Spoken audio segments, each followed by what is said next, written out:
ભારતીય આંગણવાડી કર્મચારી મહાસંઘે ભારતીય મજદૂર સંઘ સાથે એફિલિએટેડ સંગઠન છે અને રાષ્ટ્રીય વિચારધારા સાથે કામ કરતું સંગઠન છે।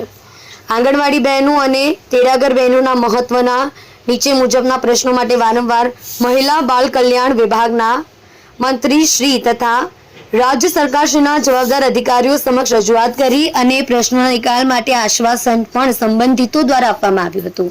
તારીખ 12 અને 13 જુલાઈ 2025ના રોજ ભારતીય મજદૂર સંઘ ગુજરાત પ્રદેશની કાર્ય સમિતિમાં આંગણવાડી કર્મચારી મહાસંઘના આગેવાનો દ્વારા આ બાબતે ચિંતન અને મનન કરી આંગણવાડી બહેનોના પ્રશ્નો માટે ગાંધીનગર સત્યાગ્રહ છાવણી ખાતે તારીખ 4/8/2025ને સોમવારે રોજ બપોરે 12 થી 4 વાગ્યા સુધી રેલી અને જાહેર સભા કરી નારી શક્તિ પરચો દેખાડવા નિર્ણય લીધો હતો।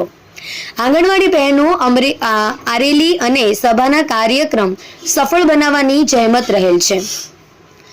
આંગણવાડીની બહેનોને બીએલઓની કામગીરીમાંથી મુક્તિ આપવી, ગુજરાત વડી અદાલતના ચુકાદાનું અમલીકરણ કરવું, ઉંમરના બાંધ વિના આંગણવાડીની બહેનોની બઢતી આપવી, વર્કર હેલ્પરની ખાલી જગ્યાઓ તાત્કાલિક ભરવી, એફઆરએસ માપદંડી તમામ મુશ્કેલીઓ દૂર કરવી, સ્માર્ટ મોબાઈલ તાત્કાલિક પૂરા પાડવા।